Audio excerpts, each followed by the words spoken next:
All right, guys, I want to give an update for my experimental section of the food plot. I'm not too concerned about up here right now. I'm more concerned about the new species that I've set out in this new test strip that I'm trying. Based on the results, I think that looks pretty darn good considering the ground here is pretty poor. Your black oil sunflowers can do better than this, guys. But that's not too shabby for a first time go at a soil improvements on this. Yes, there is fertilizer in here.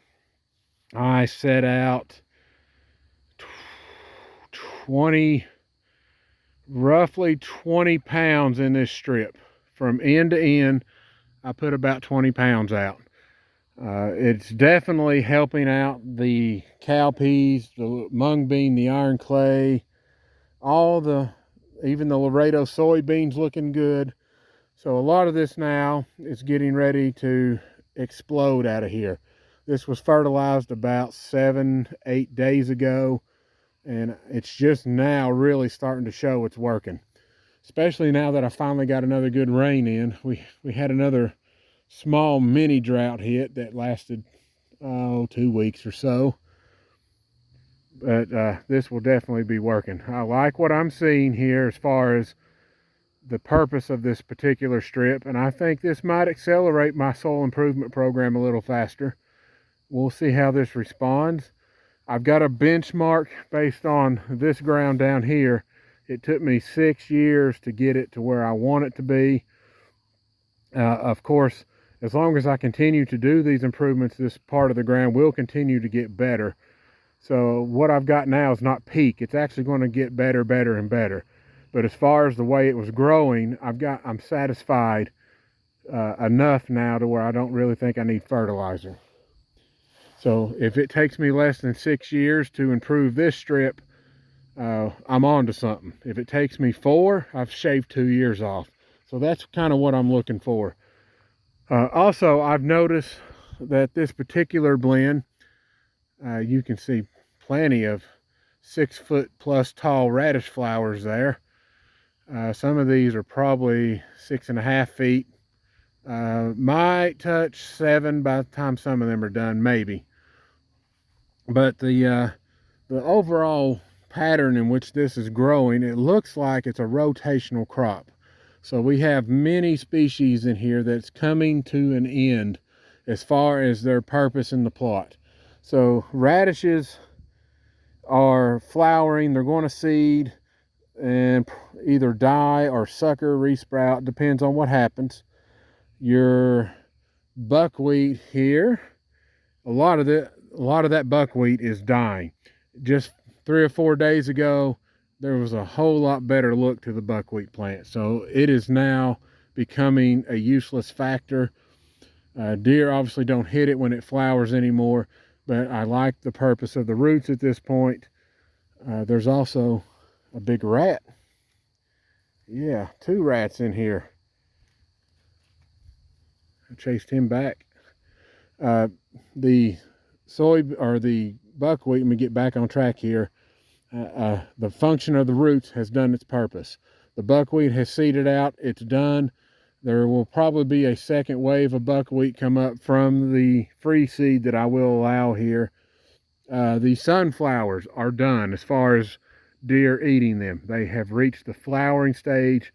Usually once I start seeing the head show up in the stalk, they're done eating them, typically. So the sunflowers are done, but now the sunflowers are serving another purpose for me. I have vining soybeans, cowpeas, mung bean, iron clay. There's a lot of vining species in here that's going to grow up and wrap around those sunflowers and gain additional food space. So if you had just left a pure stand of that, it's just going to fall over each other after it weighs itself down enough. Here, it can grow upright and gain additional size. So the sunflowers are going to assist me in this portion of my food plot in growing extra tall cowpeas, mung bean, iron clay. Any vining material will benefit from this. Also, the sorghums Obviously, there's not going to be any food from them right now, but they have also reached their seeding stage. So this has just begun to start seeding. Some of these others don't even have their heads poking out.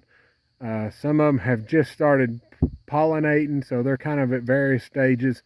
And I will have grains in here on top of the grains from the black oil sunflowers. So I really like what this strip's showing me. And now it's just a question of, can I get the soil better? And obviously, this type of strip, I cannot use spray. That's when I initially planted this, the thought crossed my mind that if I do a bad job or the plot has a major problem, this whole strip might not be worth it if I'm going to have to spray to save it. You'd kill a good portion of it or all of it, depending on how accurate you are with a sprayer. So it actually did extremely well thanks to my rotting mat that's still there. I got plenty of pretty good growth. Some places are far less growth. It needs a lot of help. This ground is very uneven, but it's actually doing okay for a first year. You can see discolorization in some of the leaves. There's a little bit of shortages going on in here, but as the fertilizer continues to unwind in the ground, I think a lot of this right here can dissipate to some point. And you can see here, this one's ready to vine. He's growing just like a vine now, so he's going to probably wrap around this radish or at some point this sunflower here. So we're going to have plenty of space for that to grow, and it adds additional tonnage. So I hope a video like this helps you. I like to, my goal is to help show you and what you're planting, why it's important. Of course, if you do have questions about certain species, I can look those up and research it if I don't have a quick answer for you, because I like to expand my knowledge as much as possible. If you know why you're planting something in your plot, I think that will help you out greatly in your deer's future and your plot's future. Other than throwing seed out and going on what somebody told you may not necessarily pan out well for you. So I think by showing you this and the steps I take to get to this point, hopefully you don't have to take nearly as many as me. But I hope you enjoy this, guys. If you like this content, hit that like and subscribe button. I've got plenty more videos to do as this plot progresses, especially as section 3 is fixing to come alive now. The soybean has been turned loose, and right on cue we get a fantastic rain, a much needed rain, and I'd say in the next 10 to 14 days this right here is really going to look good. All right guys, you all have a great day.